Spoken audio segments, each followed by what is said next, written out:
εμείς είμαστε σε σχέση με την ταχύτητα του φωτός. Γιατί το λέω αυτό εδώ? Γιατί αν θυμάσαι είχαμε πει ότι ένα φωτόνιο δεν έχει ζωή.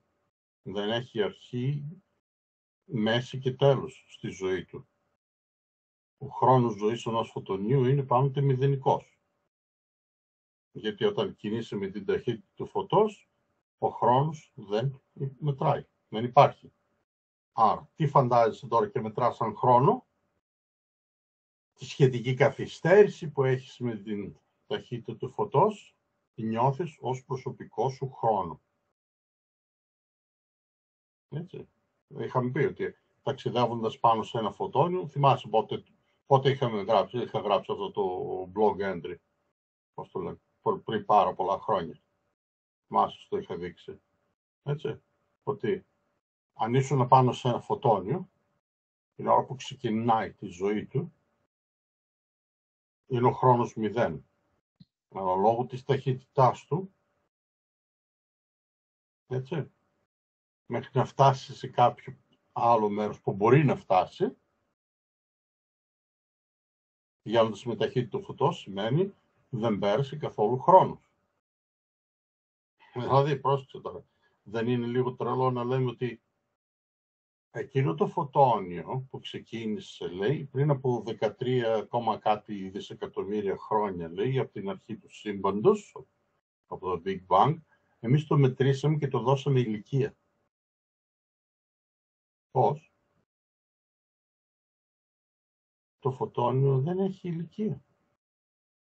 Κανένα φωτόνιο δεν έχει ηλικία. Έτσι δεν είναι?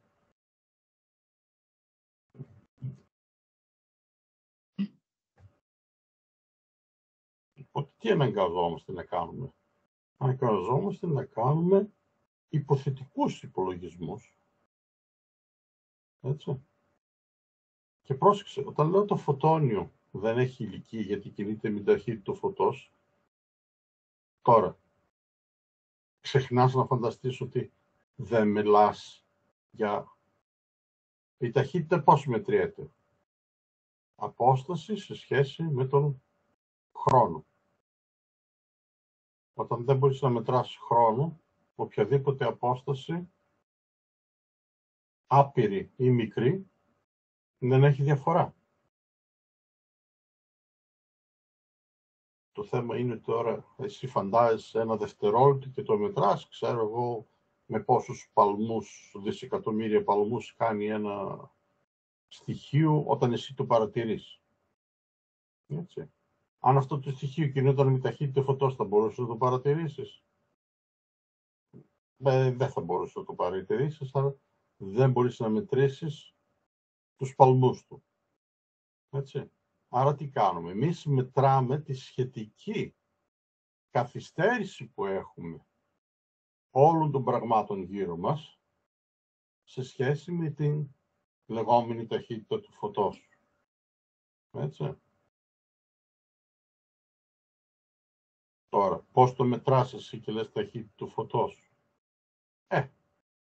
Τι είπαμε κάνουμε? Βάζουμε ένα καθρεφτάκι στο φεγγάρι, έχουμε και ένα λέιζερ το οποίο χτυπάμε από τη γη να φύγει, να χτυπήσει το καθρεφτάκι, να γυρίσει σε εμάς και να δούμε σε πόση χρονική περίοδο επέστρεψε αυτό το φωτόνιο χτυπώντας το καθρεφτάκι στο φεγγάρι, υπολογίζοντας περίπου πάλι την απόσταση της γης από το φεγγάρι, και έτσι μπορούμε να μετρήσουμε σχετικά με εμάς ποια είναι η ταχύτητα του φωτός, ναι ή όχι?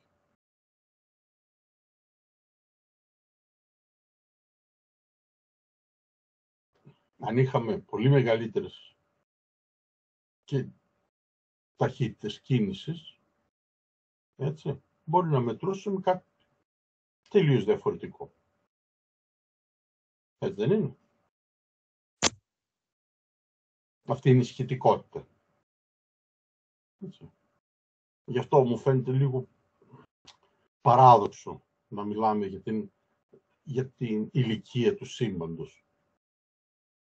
Έτσι. Και επειδή λέμε τώρα ότι η ταχύτητα του φωτός, το μόνο που μπορεί να μας κάνει και μας επηρεάζει, πώς το λένε, στις παρατηρήσεις, είναι ότι υπάρχει ένα όριο απόστασης που μπορούμε να δούμε. Πόσο μακριά μπορούμε να δούμε. Μήπως αυτά τα 13, τόσα δισεκατομμύρια, ξέρω εγώ, έτη φωτός, ξέρω εγώ τι λένε, μπορεί να είναι το οπτικό όριο που δίνεται σε εμάς λόγω της συγκεκριμένης ηλεκτρομαγνητικής ροής, της ταχύτητας των ηλεκτρομαγνητικών κυμάτων. Αν ήταν πολύ μεγαλύτερη η ταχύτητα των ηλεκτρομαγνητικών κυμάτων, μπορεί να βλέπαμε πιο μακριά πιθανό. Okay. Λέω. Οπότε μιλάμε ότι υπάρχουν γαλαξίες στη μια άκρη του ορατού μας σύμπαντος και στην απέναντι άκρη του ορατού μας σύμπαντος. Εκ διαμέτρου αντίθετη. Λόγω της διαστολής που είπαμε του Hubble, όταν φεύγει ένα φωτόνι από τον αριστερά μας, ας το πούμε, τέρμα αριστερά γαλαξία, δεν θα φτάσει ποτέ στον τέρμα δεξιά γαλαξία, γιατί οι δύο γαλαξίες απομακρύνονται με ταχύτητα πολύ μεγαλύτερη από την ταχύτητα των ηλεκτρομαγνητικών κυμάτων.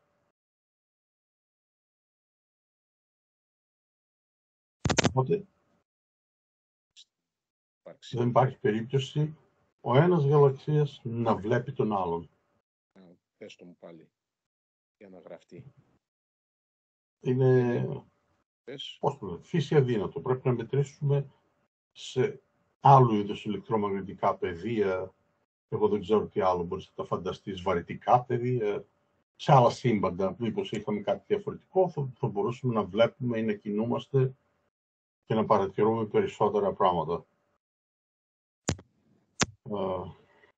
Γι' αυτό είχα πάντοτε την απορία. Τι μετράνε ως ηλικία του σύμπαντος, τι βρίσκουμε. Από τη στιγμή που ο χώρος, έτσι, και ο χρόνος δημιουργείται, αν διαστέλλεται ο χώρος και ο χρόνος, έτσι, είναι το δευτερόλεπτο ίδιο πάντοτε και παντού.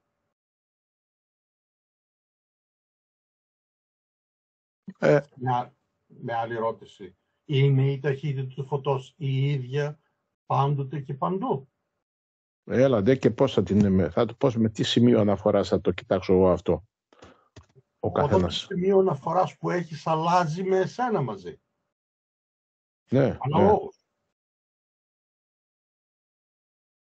Έδινα ένα παράδειγμα. Είσαι πάνω σε ένα μπαλόνι, είσαι μια κουκίδα πάνω σε ένα μισοφουσκωμένο μπαλόνι. Και σου λέει κάποιος, χώρισε την περίμετρο του μπαλονιού, τον ισημερινό, ας πούμε, του μπαλονιού, σε 100 ίσες αποστάσεις κομμάτια. Έτσι. Και έρχεται κάποιος θεός, τιτάνας, δίας, ξέρω εγώ ποιος έρχεται και στο φουσκώνει τον μπαλόνι και στο κάνει πενταπλάσιο σε μέγεθος. Εσύ σαν σημείο πενταπλασιάστηκες. Το μπαλόνι σου που έχεις ως αναφορά πενταπλασιάστηκε. Τα σημεία που είχες ήταν 100 και μείνανε 100. Σωστά. Εσύ για να περπατήσεις πάλι θέλεις τα συγκεκριμένα βήματα για να πας από το ένα σημείο στο άλλο. Μετά κάπου παραπέρα, μέσα στην κίνηση αυτή του χωροχρόνου, το μπαλόνι σου έγινε μισό από όσο το είχες στην αρχή φουσκωμένο όταν γεννήθηκες, ξέρω εγώ, και παρατηρούσες στον μπαλόνι που ζεις. Και εσύ έγινες μισός από την αρχική κατάσταση, έγινε αναλόγως πάλι μικρότερη απόσταση από τα 100 σημεία της περιμέτρου, πάλι κάνεις τα ίδια βήματα για να πας από το ένα μαρκάρισμα στο άλλο. Πώς μπορείς να συγκρίνεις εσύ αν ήσουν πενταπλάσιος ή μισός ή ισόποσος με εκείνο το σημείο στο οποίο ξεκίνησες να ζεις και να παρατηρείς?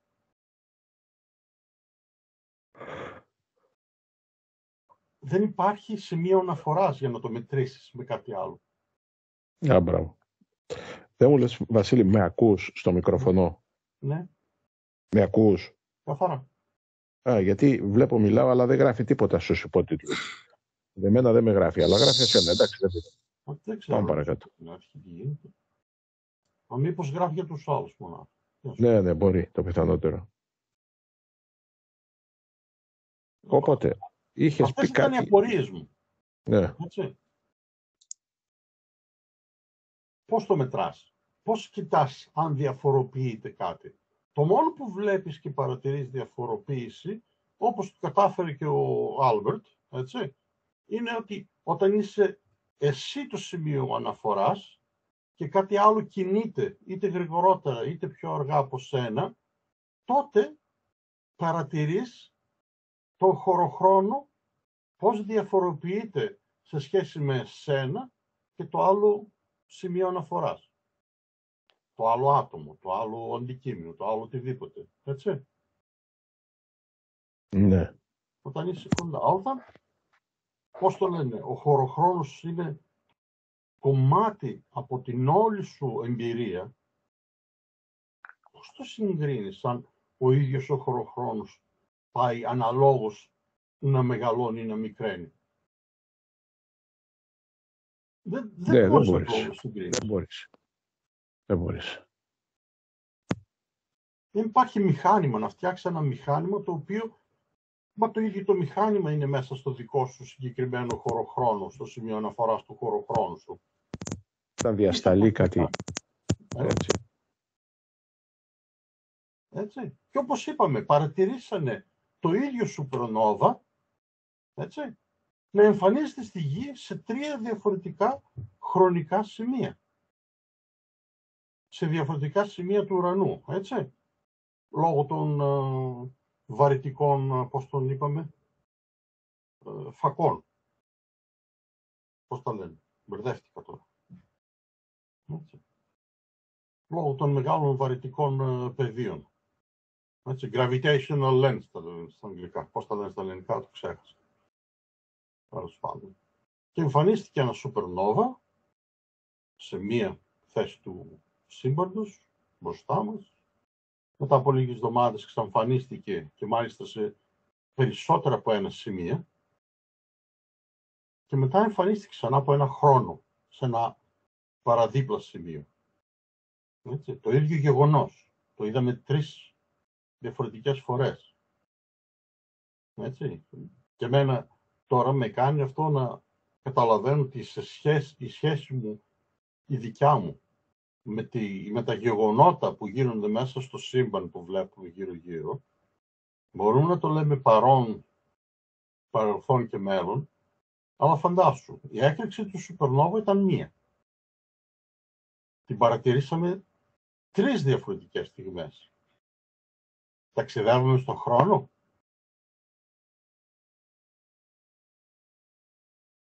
Μπορεί. Πες το έτσι. Το γεγονός ταξίδευε στον χρόνο. Ναι.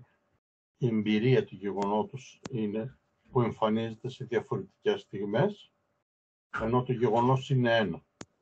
Το γεγονός είναι ένα για το supernova, αλλά το γεγονός το πότε το νιώθεις εσύ μπορεί να είναι πολύ περισσότερες φορές από μία. Χωρίς να σε περιορίζει το σύμπαν ότι έχεις το ντεζαβού. Κατάλαβες? Μπορείς να ξαναβλέπεις το ίδιο γεγονός χωρίς να ταξιδεύεις εσύ, πώς το λένε, στο παρελθόν και να το ξαναβλέπεις. Έρχεται με μια κάποια άλλη οδό, έτσι, ένα φωτόνιο από μια άλλη μεριά, που λένε. Εκείνο το φωτόνιο έκανε μεγαλύτερο ταξίδι. Έτσι. Είπε να πάει, ξέρω εγώ, πώς θα το πω. Ξεκίνησε από την πλατεία Συντάγματος και ήθελε να πάει στο λιμάνι του Πειραιά, αλλά συνάντησε κάτι πολύ βαρύ στο δρόμο, έστριψε για Λαύριο, έφτασε στην Κρήτη, κάτι άλλο βάραινε εκεί στην Κρήτη, το έκανε να στρίψει, να πάει ξανά στα Κύθυρα και από τα κύθρα μετά να ξαναεμφανιστεί στον Πειραιά. Και εσύ έχεις δει την ίδια εικόνα πολλές φορές. Και εκεί είναι που μπερδεύεσαι και λες τώρα ποιο ήταν το πραγματικό γεγονός. Όλα είναι πραγματικά τα γεγονότα. Οι καταγραφές είναι πραγματικές όλες. Απλά το γεγονός το πότε έγινε κάτι εκεί είναι διαφορετικό με το τι είδες εσύ εδώ και πότε.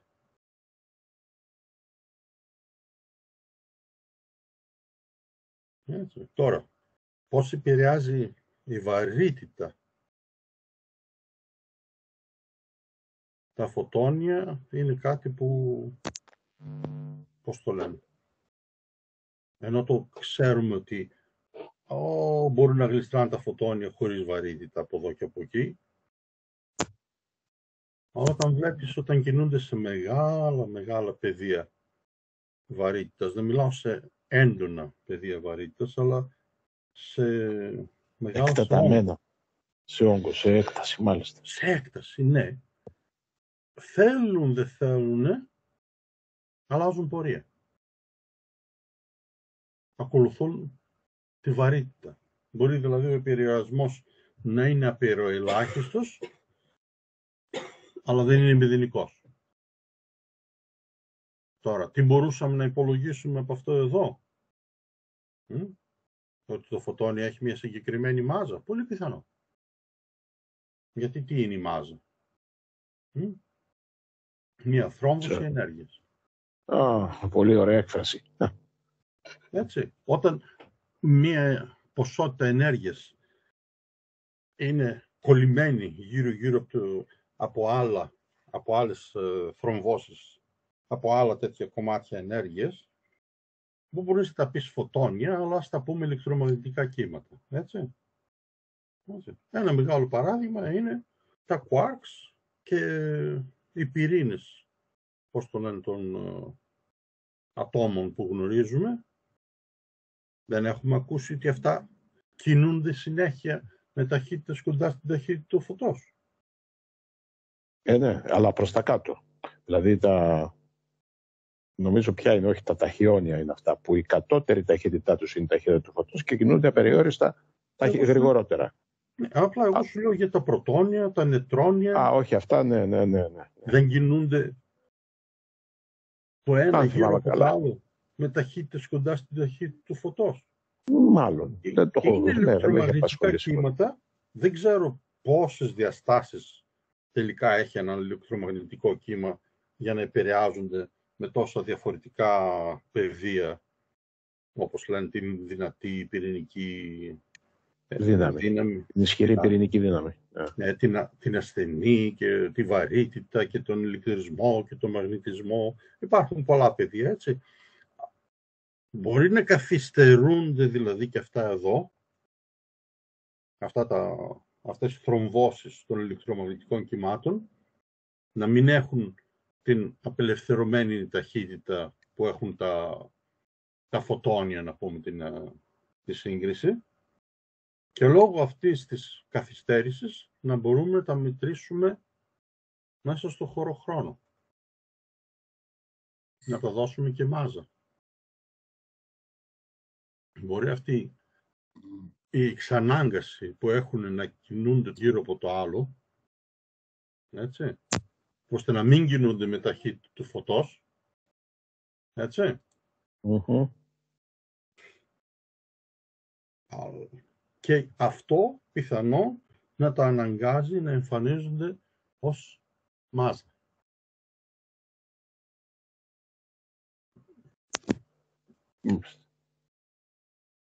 Τα αναγκάζει να εμφανίζονται ως μάζα. Δηλαδή να έχουν βάρος. Δηλαδή επειδή, για ξαναπες το αυτό, επειδή δεν μπορούν δεν μπορούν να κινούνται ελεύθερα με ταχύτητα του φωτός. Καθυστερούν δηλαδή. Ναι, μαζεύονται, συσσωρεύονται πολλά, ας πούμε. Γίνεται ένας θρόμβος ενέργειας. Έτσι. Αυτή η καθυστέρηση εμφανίζεται ως μάζα.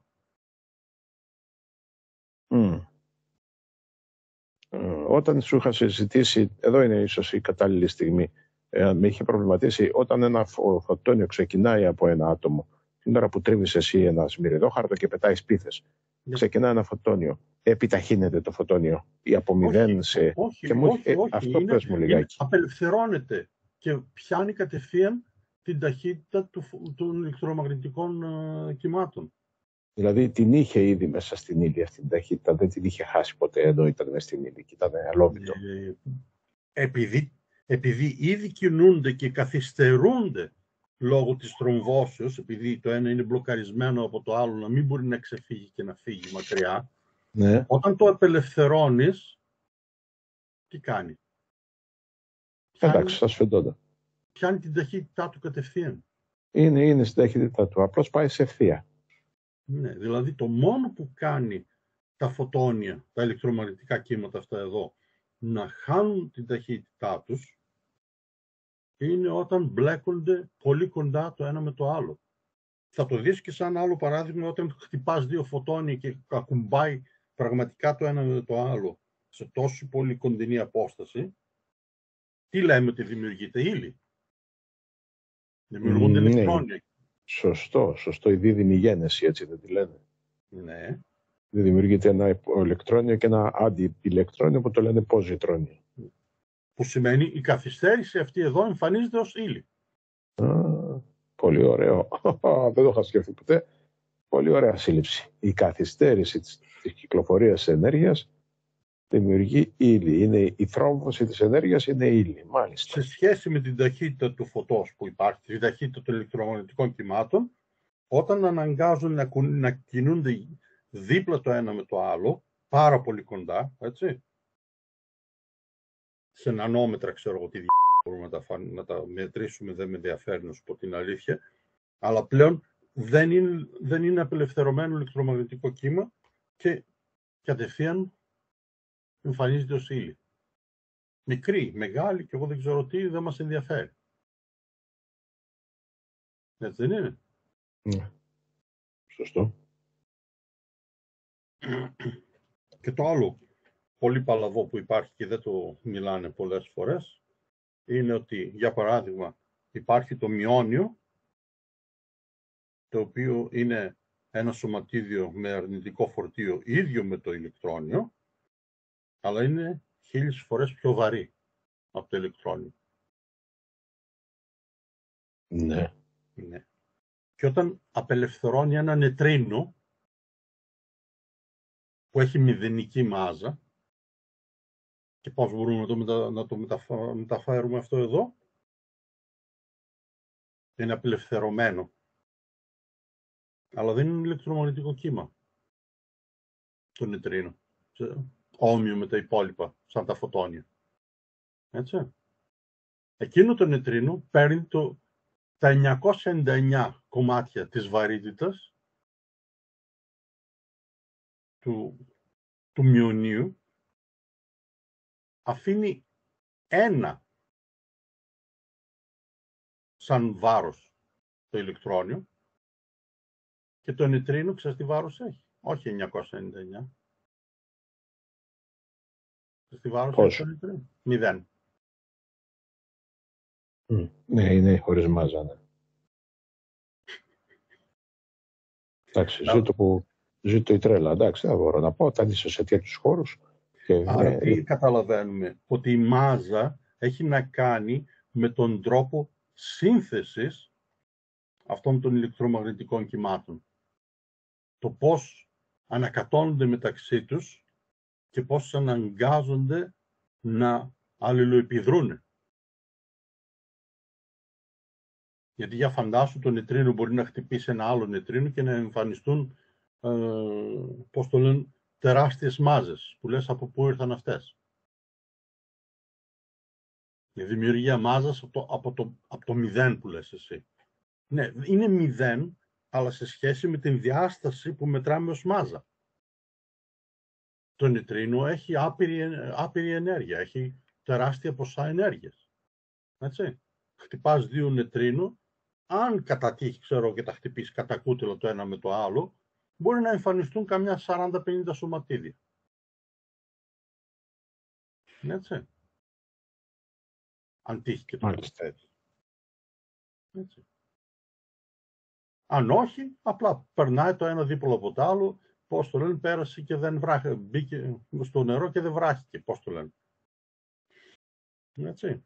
Άρα, δηλαδή, αυτό που λέμε μάζα, είναι μια, πώς το λένε, μια κατάσταση, όχι απλά του ηλεκτρομαγνητισμού, αλλά γενικά το τι υπάρχει στο σύμπαν. Γιατί δεν υπάρχει μόνο μάζα και ηλεκτρισμός, υπάρχουν, πώς το λένε, και άλλες μορφές αποθήκευσης ενέργειας. Λοιπόν, λέγαμε ότι το σύμπαν δεν έχει μονάχα μάζα και ηλεκτρομαγνητικά κύματα. Έτσι.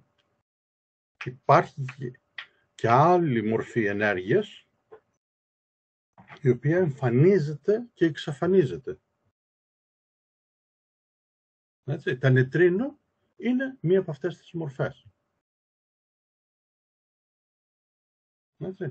Άρα, τι μπορείς να φανταστείς, που λένε ότι μπορείς εύκολα να παρατηρήσεις το θαύμα, όχι τι γίνεται συχνά, αλλά το να εμφανίζονται σωματίδια από το πουθενά. Σε ένα, πώς το λένε, σε ένα κομμάτι του χώρου και του χρόνου. Πώς γίνεται αυτό εδώ? Είναι πολύ πιθανό. Τα νετρίνο είναι άπειρα στον αριθμό. Ξέρεις τι σημαίνει αυτό εδώ? Άπειρη ποσότητα ενέργειας μέσα στο σύμπαν. Είναι αυτό που λέει η ενέργεια του κενού. Ναι, το λέμε κενό, αλλά δεν είναι κενό. Αλλά δεν είναι κενό. Δεν είναι κενό. Τα νετρίνο, επειδή δεν τα βλέπεις και δεν μπορείς να τα μετρήσεις, δεν σημαίνει ότι είναι κενό. Δηλαδή, αν εσύ είσαι κουφός και υπάρχουν 50.000 γλώσσες του κόσμου που μιλάνε μεταξύ τους και επικοινωνούν, αλλά εσύ δεν ακούς, δεν σημαίνει ότι δεν υπάρχουν ήχοι και γλώσσες επικοινωνίας. Μάλιστα. Έτσι δεν είναι? Έτσι. Οπότε το σύμπαν για μένα είναι όχι αυτό που απλά βλέπουμε τώρα. Έτσι, μιλάνε για τη βαρύτητα. Γιατί είναι πολύ μεγαλύτερη η βαρύτητα από όσοι υπολογίζουν, πώς το λένε, από την ύλη που φαίνεται. Γιατί λένε τα νετρίνο, λέει, δεν κάνουν τίποτα. Ωραία, δεν κάνουν τίποτα, αλλά πού ξέρεις εσύ? Και το φως μου λες ότι δεν έχει βαρύτητα, αλλά το βλέπεις το φως στρίβει δεξιά και αριστερά. Όπου βρει βάρος μεγάλο, πώς το λένε, στρίβει. Κάνει μανούβρες. Είπαμε, βλέπεις το ίδιο το supernova, το βλέπεις 3 φορές. Γιατί? Γιατί το φως ξέρει να πηγαίνει μόνο ευθεία? Το φωτόνι ξέρει να πηγαίνει μια ευθεία και τελείωσε? Όχι. Μήπως και τα νετρίνο, έτσι, έχουν και αυτά, έτσι, στον άπειρο αριθμό που υπάρχουν, μήπως και αυτά εδώ επηρεάζουν και το τι μετράμε σαν βαρύτητα. Εντάξει. Αλλά αφού δεν έχουν μάζα. Αλλά το τι μετράμε, βέβαια. Αν η ενέργεια είναι τρόμος, αν η βαρύτητα είναι αποτέλεσμα της τρόμωσης ενέργειας, μπορεί και να επηρεάζει. Το ένα φέρνει τ' άλλο, έτσι πάει. Μπορεί να είναι, πώς το λένε, το νετρίνο να επηρεάζει τη βαρύτητα στο 1 στο 3.000.000.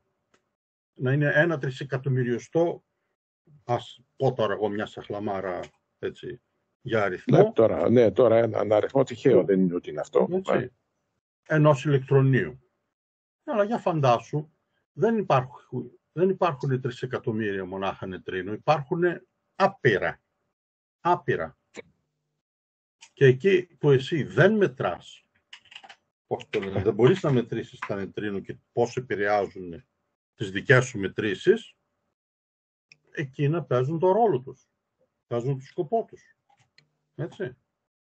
Φωτόνια υπήρχαν πριν τα ανακαλύψουν οι άνθρωποι. Πρωτόνια υπήρχαν πριν τα ανακαλύψουν οι άνθρωποι. Νετρόνια. Πάντα υπήρχαν, ναι. Υπήρχαν. Τώρα, πότε θα ανακαλύψουν τα νετρίνο και πώς θα δούνε το τι διαστάσεις έχει η ενέργεια που κουβαλάνε. Γιατί ξέρεις, όταν πας να μετρήσεις ένα ηλεκτρόνιο τι φορτίο έχει, τι κάνεις? Δεν πας σε ένα άλλο φορτίο για να δεις αν έρχεται ή φεύγει. Ναι. Όταν πας να δεις αν κάποιο πράγμα έχει βάρος, τι κάνεις? Η ζυγαριά τι κάνει? Δεν βάζει μια αντίσταση? Βάζει σύγκριση ή βάζει μια αντίσταση, βάζει άλλα βάρη για να τα συγκρίνει με αυτό. Ναι. Οι παλιές ζυγαριές. Ναι. Δεν βάζει μια αντίσταση μεταξύ της γης, για παράδειγμα, και του αντικειμένου. Εκεί μπαίνει η ζυγαριά και εκεί μετράς την πίεση που δέχεσαι. Σωστό. Έτσι. Ναι. Άρα βάζεις το βάρος να μετριέται με κάτι που μετράει βάρος, τον ηλεκτρισμό με κάτι που είναι ηλεκτρικό ήδη, έτσι. Το μαγνήτη το μετράς με αν έχει μαγνητισμό το μετράς με το μαγνήτη. Ναι. Τώρα το ζόρι είναι το νετρίνο, πώς θα το μετρήσεις όταν δεν μπορείς να κρατήσεις ένα νετρίνο στα χέρια σου? Αφού δεν ξέρεις πώς είναι ούτε να το απομονώσεις. Άρα, αλλά δεν ξέρω, έξω από την πύλο που έχουν εκείνα τους ανιχνευτές νετρίνο, βρήκανε κάτι, τι λένε, τι γίνεται εκεί? Ανιχνεύουν όταν κατά τύχη ένα νετρίνο χτυπήσει τον πυρήνα ενός από τα στοιχεία που ξέρουμε να τα μετράμε. Μάλιστα. Και εμφανίζονται φωτόνια. Γιατί το νετρίνο φέρνει ενέργεια. Όταν τρακάρει κάτι, τι κάνει? Μεταφέρει την ενέργειά του. Πού θα τη μεταφέρει? Στο κοντινότερο αντικείμενο. Ποιο είναι αυτό εδώ? Ένα ηλεκτρόνιο. Το ηλεκτρόνιο τι κάνει? Προφάει την ενέργεια. Μεταβαριέται, κουράστηκε, δεν έχει τι άλλο να κάνει. Ξαναπέφτει πίσω στην κατάσταση που ήταν. Αλλά πέφτοντας, τι κάνει? Απελευθερώνει την ενέργεια ως φωτόνιο, το οποίο μπορείς εσύ να μετρήσεις. Δεν μπορούσες να μετρήσεις κατευθείαν το νετρόνιο, αλλά πήρες την ενέργειά του, την αποταμίευσες σε ένα ηλεκτρόνιο. Το ηλεκτρόνιο εγέρθηκε, για λίγο διεγέρθηκε και είπε «Αχ, τι ωραία που είμαι εγώ, έχω περισσότερη ενέργεια τώρα», αλλά η ποσότητα της ενέργειας λέει «Δεν μπορώ να κρατιέμαι άλλο εδώ μέσα, τι κάνω? Λοιπόν, σε εγκαταλείπω, φεύγω, εσύ σαν ηλεκτρόνιο πάνε πίσω εκεί που ήσουν και εγώ θα φύγω τώρα σαν φωτόνιο». Δηλαδή μπορείς να μετατρέπεις τα νητρίνο σε φωτόνια. Τώρα, τι άλλα παράγωγα υπάρχουν, εκεί τα ξέρουν καλύτερα αυτοί που, πώς το λένε, είναι στους τέτοιους, πώς τους λένε, τους πυρηνικούς αντιδραστήρες. Ναι. Έτσι.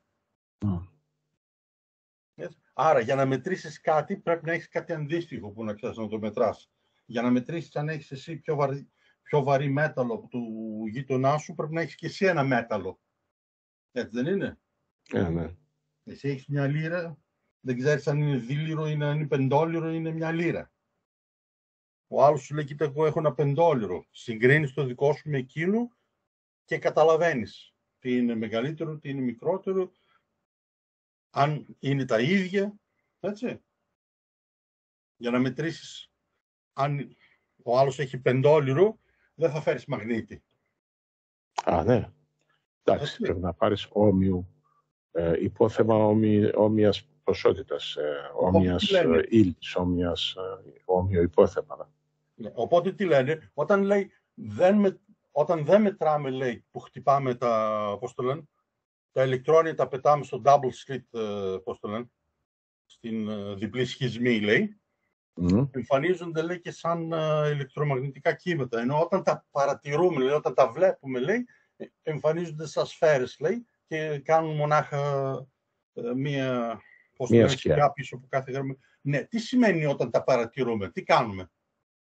Βάζουμε ένα μαγνήτη, βάζουμε ένα ηλεκτρικό πεδίο, ένα ηλεκτρομαγνητικό πεδίο. Άρα τι κάνουμε? Απορροφάμε την ενέργεια του ηλεκτρονίου.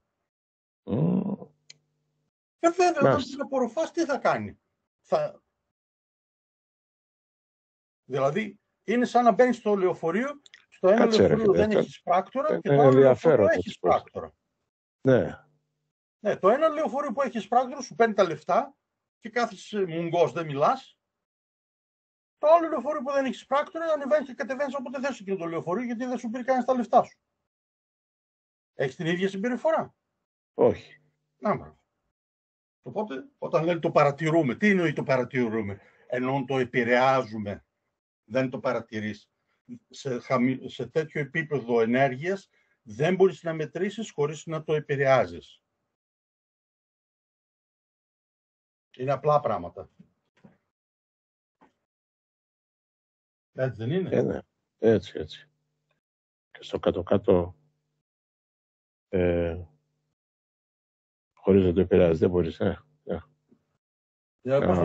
Έχεις μια κανάτα και μετράς πόσα ποτήρια νερό χωράει. Τι κάνεις? Παίρνεις την κανάτα και το ποτήρι σου και μετράς πόσες φορές μπορεί να το γεμίσεις. Έτσι. Τώρα φαντάσου η κανάτα είναι σχεδόν στεγνή.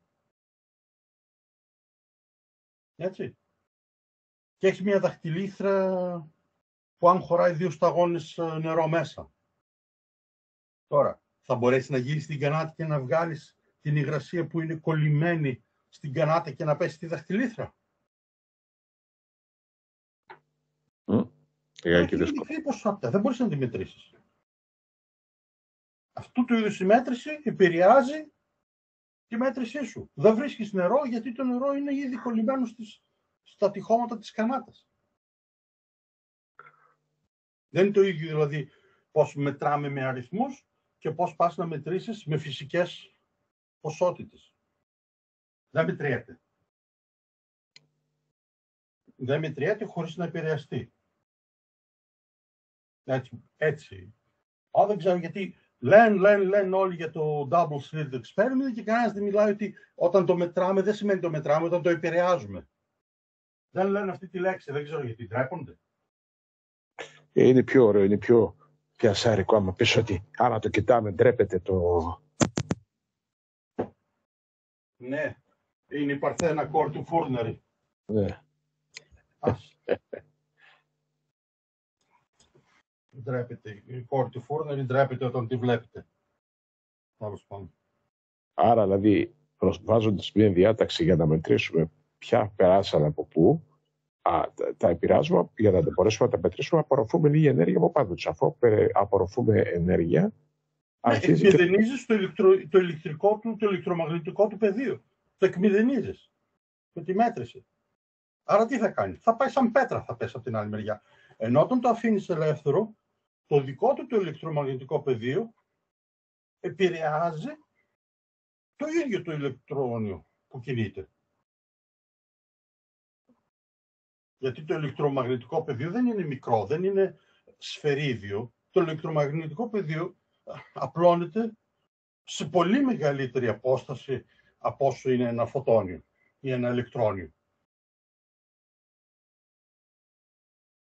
Δεν μας το λένε, αλλά μπορεί να φτάνει και στα 2 μέτρα, για παράδειγμα. Πώς το λένε, παιδί μου? Πες στο αγγλικά, ρε. Αφού σε βολεύει καλύτερα, πες στο αγγλικά. Σε μετρήσιμη, πώς το λένε, απόσταση. Να σου πω, να κάνουμε ένα ραντεβού για άλλη μέρα ή θα το κλείσουμε για σήμερα γιατί ήδη πήγε στη μισή ώρα. Καλά, εντάξει. Γιατί όχι. Ναι, αν ξαναμιλήσουμε μετά, το ξαναγράφουμε, εντάξει. Ναι, αυτά. Προς το παρόν.